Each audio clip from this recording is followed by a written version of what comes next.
안녕하세요. 저는 결혼 4년차의 40대 주부인 여자입니다. 이 사연을 쓰기까지 많은 고민을 했었어요. 저희 시어머니를 포함한 시댁 식구들이 유튜브를 정말 열심히 보는 사람들이거든요.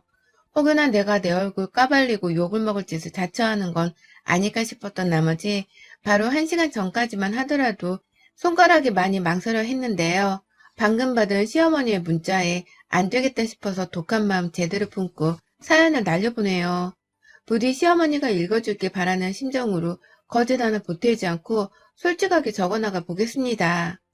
결혼 전 저의 직업은 간호조무사였어요.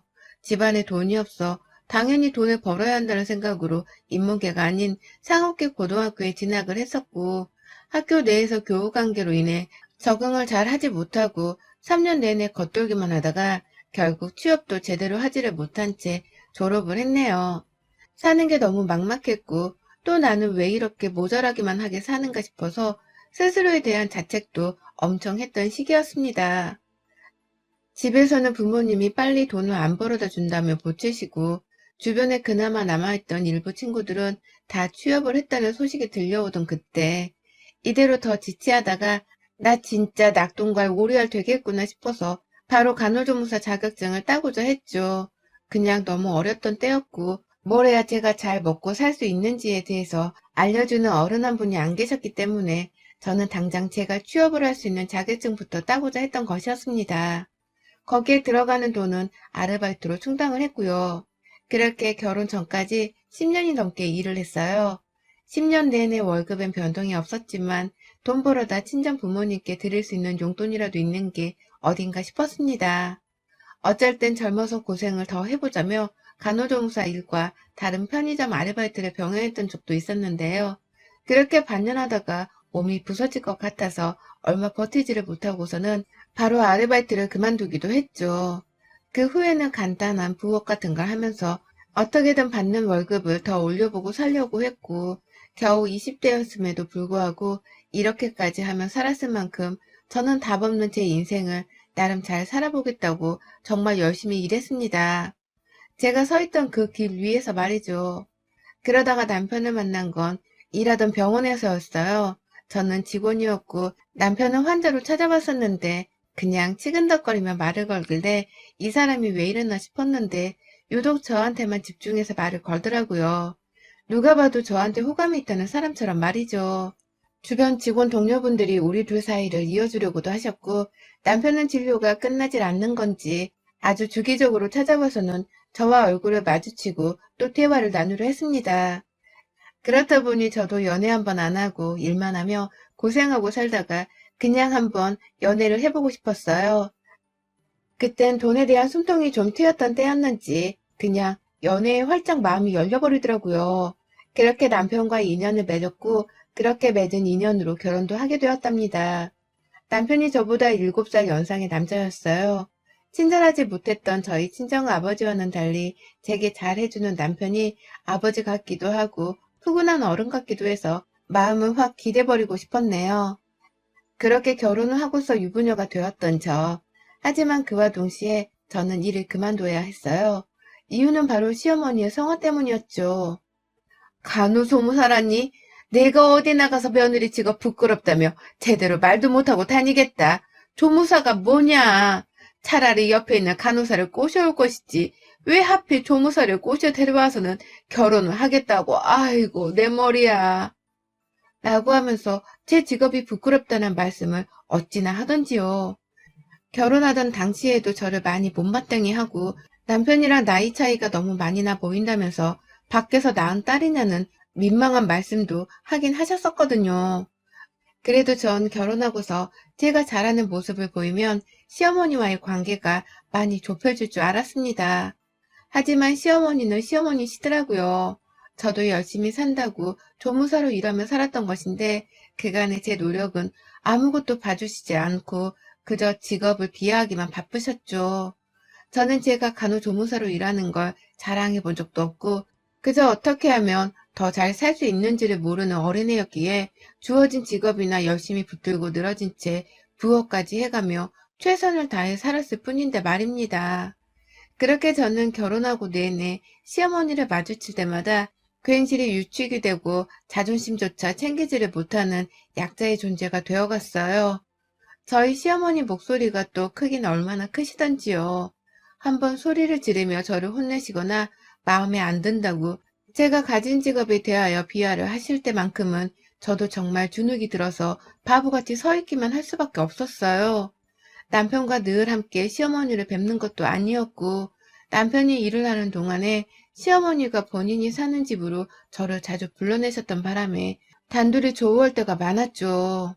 그렇게 둘이서 있을 때에는 사람이 그냥 평범하게 있었던 일에 대해서 얘기도 나누고 도란도란 웃으면서 농담이라도 주고받을 수 있을 텐데 저희 시어머니는 그 어떤 것도 저랑 하고자 하질 않으셨습니다.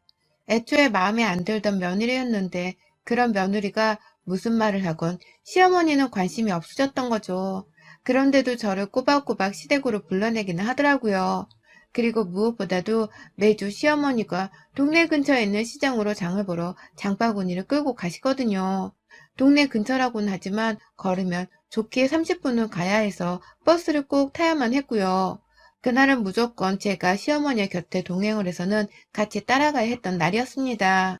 처음에는 제가 일을 하러 가야 하니 못 간다며 거절을 했었는데요.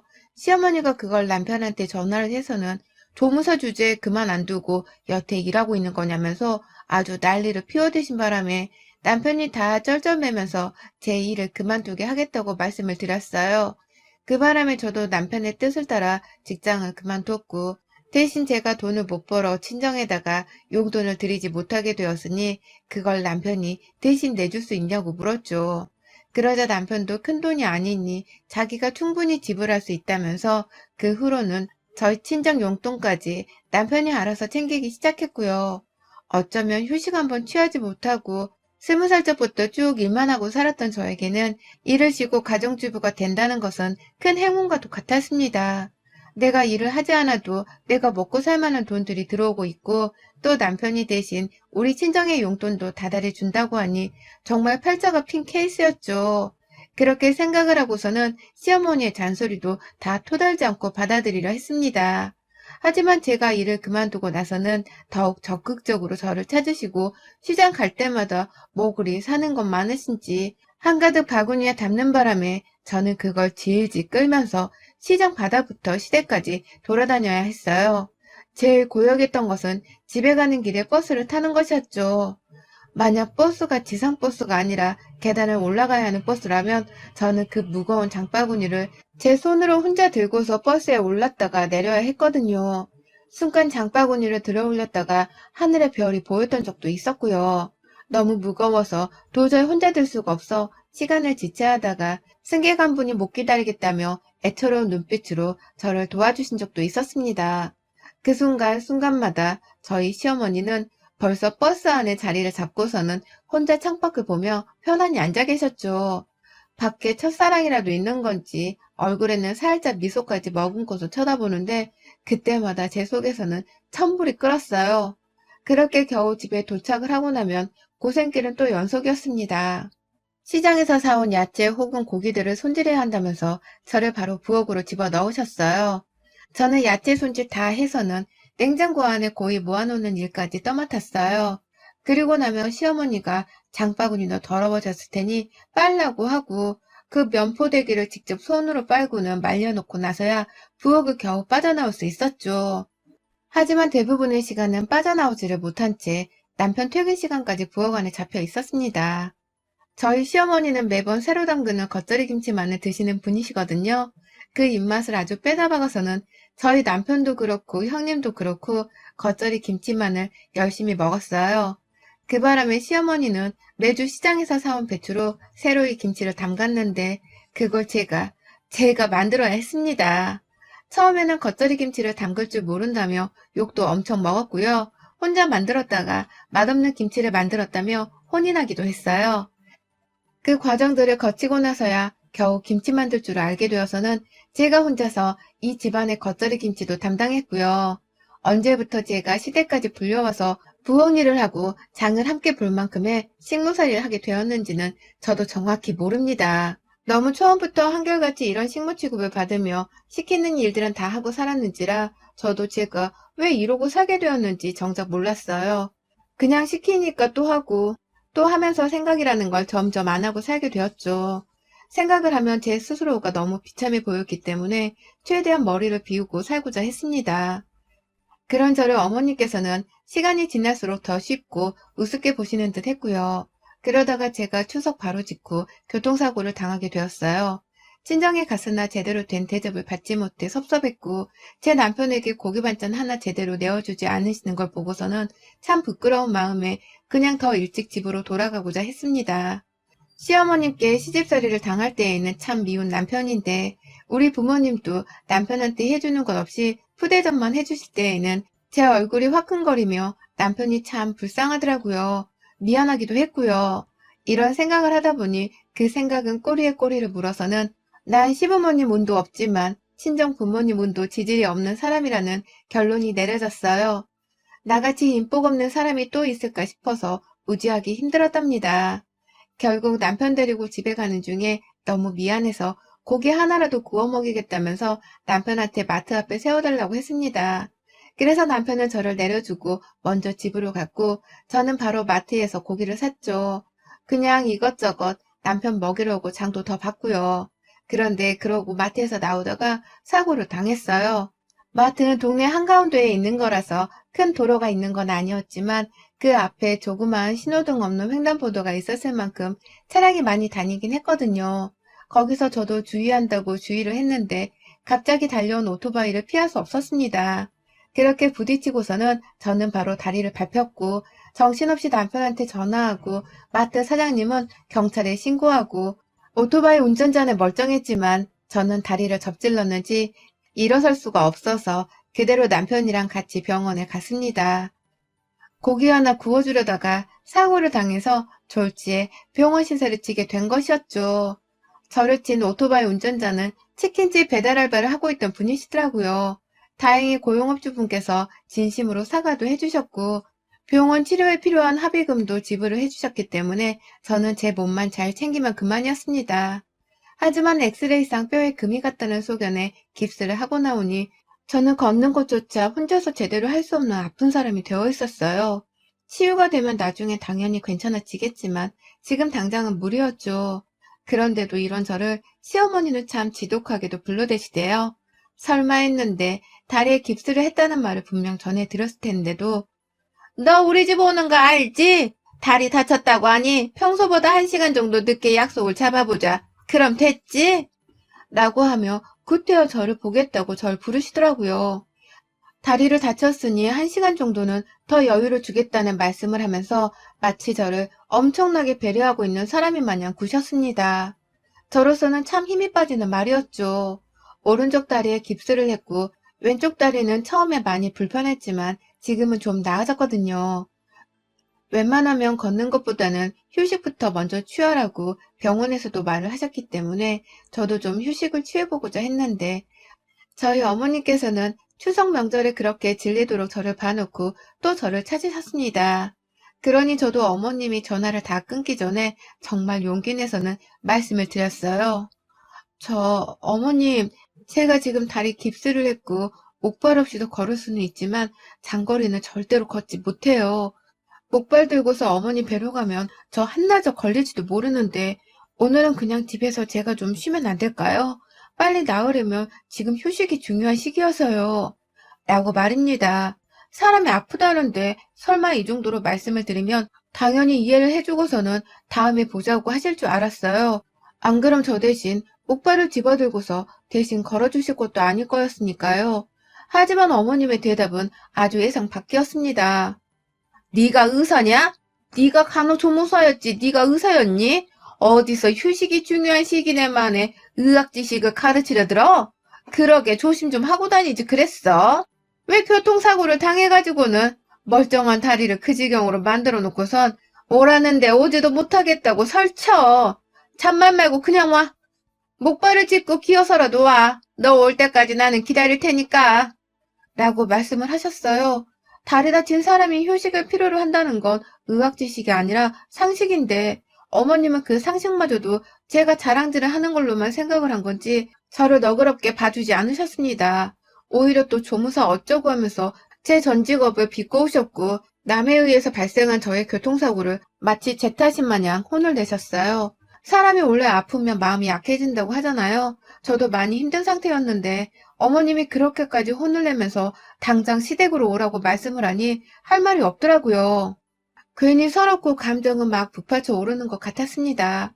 그냥 무시를 하고 안 가려고 했는데요. 저는 바보같이 그걸 또 울면서 집을 나섰습니다. 저 올 때까지 기다리겠다고 하는 어머님 말씀이 솔직히 너무 무서웠고 다리 깁스를 풀고 나서 당하게 될 시집살이가 걱정이 되어서 안 갈 수가 없었어요. 차라리 이렇게 다친 내 다리를 보여드리고 난 후 내가 진짜 아파서 아무것도 하지를 못한다는 거 알려드리기라도 해야겠다 싶었어요. 하지만 시댁에 도착을 하자마자 이런 저의 계획은 엉망진창이 되었습니다. 제가 시댁을 걸어서 가려다가 도저히 이건 아닌 것 같아서 그냥 택시를 불렀어요. 살아생전 늘 지하철 혹은 버스만 타고 다니면서 그나마 값싼 대중교통만 이용하고 살았던 저인데 이번만큼은 아픈 제 몸을 더 혹사시키고 싶지가 않더라고요. 그러면 제 스스로가 너무 불쌍해 보였는지라 시댁까지라도 덜 고생을 하면서 찾아가고자 했습니다. 그렇게 시댁에 도착을 했고 카드로 값을 지불하고선 딱 택시에서 내렸는데요. 아이고, 어머님이 그 앞에 서 계시더라고요. 정확히는 입구에서 문 열고 저를 빤히 보고 계셨어요. 아무래도 발다친 제가 택시를 타고 오는지 아니면 걸어서 오는지를 직접 확인하고자 하셨던 것 같아요. 그렇게 찾아오신 어머니께선 아니나 다를까 넌 돈이 썩어나마 도냐? 라면서 호통을 치셨고 저는 그 길로 시댁 안에 들어가 보지도 못한 채 시어머니의 손에 이끌려서는 시댁 밖을 나왔어요. 시어머니의 손에는 장바구니가 들려 있었고 저는 그걸 보면서 우리가 지금 시장에 또 가고 있다는 것을 확인했죠. 코로나가 터졌어도 시장 가는 일은 절대로 그만두지 않으셨던 독한 우리 시어머니께 내 다리가 다친 건 예사도 아니겠구나 싶었습니다. 그래서 시어머니를 절대로 말리지 못할 거라는 것도 잘 알았고 그래서 그냥 앞서 걸어가고 계시는 시어머니를 목발을 짚고서 막 쫓아갔어요. 그렇게 저는 거의 15분 정도를 걸었고 이제 반 정도 더 걸으면 되었지만 진짜 도저히 더는 못 걷겠더라고요. 이게 무슨 극기훈련을 시키는 것도 아니고 다리 깁스를 한 며느리를 데리고 30분 걸리는 시장까지 걷게 만드는 게 무슨 경우냐고요. 이 전까지만 하더라도 시어머니가 시키는 건 다 토달지 않고 해내려 하며 꼬리를 내리고 살던 연약한 며느리였는데요. 제 다리가 아파 죽겠는 와중에 또다시 15분 정도를 걸어야 한다 생각을 하니 막 울음이 북받쳐 흘러내렸어요. 지나가다가 저를 보는 사람들이 다 한 번씩 뒤돌아 쳐다봤을 만큼 저는 다리 깁스를 한 채로 막 울면서 참 요상하게 거리를 걷고 있었습니다. 제 한계점에 거의 다다랐을 때쯤 시어머니는 저만치 앞서가시다가 아휴, 진짜 더는 힘들어서 못 걷겠다. 야, 너 빨리 안 와? 라고 화를 내시더라고요. 막 손을 흔들면서 빨리 안 나오냐며 어찌나 닥달을 하시던지요. 평소에는 늘 버스를 타고서 가던 거리인데 제가 택시를 타고서 시댁에 온 게 안 입고 오셨는지 일부러 걸어서는 막 시장까지 가려고 하시더니만 본인 불에 지쳐서는 시어머니가 먼저 포기를 하시더라고요. 더는 못 걷겠다면서 막 손으로 부채질을 해대시다가 그냥 버스를 타자면서 옆에 있는 정류장 안으로 들어가시대요. 야, 힘드니까 이제 버스 타자. 일로 와, 빨리. 라고 외치시면서 말입니다. 순전히 본인 몸이 피곤해서는 저에게 버스를 타고자 한 것이더라고요. 알고는 있었지만 애초에 다리를 다친 며느리는 안중에도 없던 분이셨습니다. 그런 시어머니를 옆에서 쳐다보며 저는 아주 거친 숨을 몰아내쉬었어요. 제가 울면서 걸어온 걸 아는지 모르는지 시어머니는 멀쩡한 두 발로 겨우 15분을 걸어놓고서는 아픈 저보다 자신이 더 힘들다는 듯이 아유 짜증나. 이게 뭔 고생이야. 힘들어 죽겠네. 라고 하면서 자꾸 승질을 내셨죠. 그 짜증을 다 받아들이고 있던 저의 짜증도 점점 극에 달하고 있었고 이러다 진짜 나 그냥 쓰러져 버리면 어쩌나 싶어서 오만 생각도 다 들었어요. 물도 마시고 싶고 그냥 자리에 앉고도 싶다는 욕구가 빗발쳤고 그래서 당연히 시어머니 옆에 남아있던 정류장 의자에 잠시 앉아보려고 했죠. 그런데 그 순간 저는 기겁을 하면서 목발을 집어 던질 뻔했습니다. 어머님이 글쎄 앉지마 어디 시어머니랑 같이 라고 하면서 저에게 일어나 있으라고 소리를 지르더라고요. 지금 힘들게 걸어오느라 짜증이 북받쳐 죽겠는 상황인데 어딜 감히 내 옆에 앉으려고 하냐면서 이게 다 너 때문이라면서 저한테 화를 내는 겁니다. 저는 시댁에 오라고 해서 시어머니 말씀대로 찾아왔고 걸어서 시장에 가려고 하시길래 따라서 걸어온 죄밖에 없는 피해자였는데도 말이죠. 막 혼자서 짜증이 북받쳐서는 너는 왜 다리를 다쳐서는 아유 짜증나. 이 아무짝에도 쓸모없는 것. 라면서 혼자 막 투덜대다가 멀쩡한 제 목발을 발로 뻥 차신 바람에 제가 잠시 휘청였습니다. 그리고 그때 버스가 도착을 했는데요. 아무렇지 않게 저한테 화풀이를 하고선 혼자 버스 안에 들어가려고 하는 시어머니의 뒷덜미를 잡았어요. 먼저 가세요, 기사님. 이라면서 버스를 보내버리려고 하니 시어머니는 이 아이 미친년? 너 뭐 하는 거야? 라면서 막 제 손을 놓게 하려고 발악을 하시대요. 저는 그 자리에서 버스가 가기만을 내내 기다리다가 제 앞에서 손 놓으라고 난리를 쳐대는 시어머니를 놓아놓고는 그 뒤통수를 손바닥으로 세게 갈겨버렸습니다. 사람이 다쳤는데 다른 사람도 아니고 며느리가 다쳤는데 다친 사람을 데리고 생고생을 시켜가면서 걷게 만들더지만 고작 어머님이 힘들다고 이제 버스를 타자고 해요?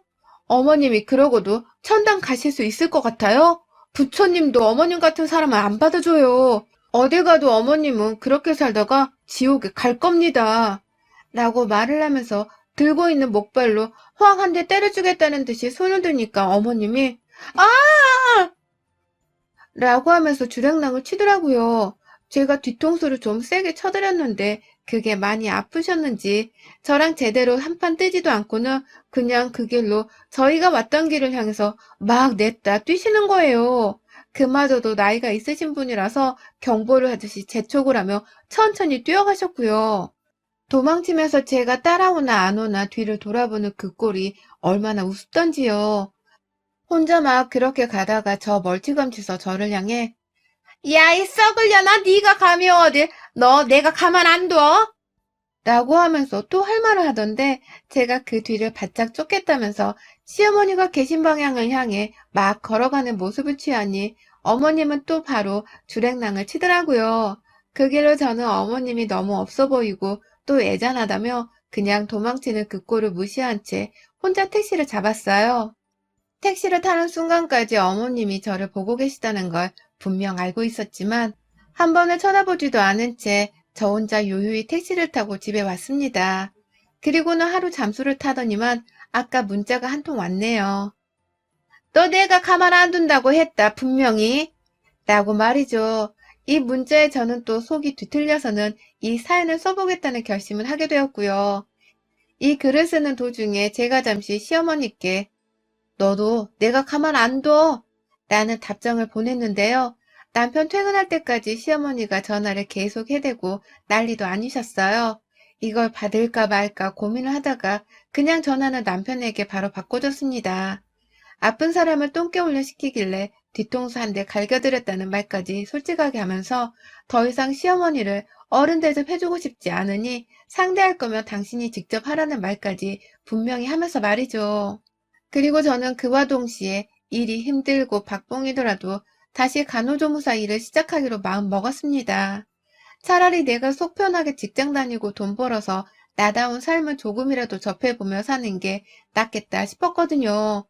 왜 진작 시어머니의 자잘한 시집살이들을 거절하지 못하고 살았었나 싶어서 저를 향한 후회도 크지만 이제라도 늦지 않았으니까요. 아직 아이가 없을 때에 좀 더 저를 위한 시간 혹은 자기 개발에 투자를 하면서 저도 좀 시어머니의 곁을 완전히 벗어나 볼까 합니다. 남편이 이혼을 하자고 하면 전 그냥 이혼을 각오도 되어 있을 정도로 지금 당장 시어머니가 꼴도 보기 싫어요. 이 다리만 나오면 당장이라도 시댁에 쳐들어가서 그날 못한 한 소리라도 질러대며 다신 날 찾지 말란 경고를 제대로 박아주고 올까 합니다. 여러분의 생각은 댓글로 남겨주세요. 오늘도 시청해주셔서 정말 감사합니다.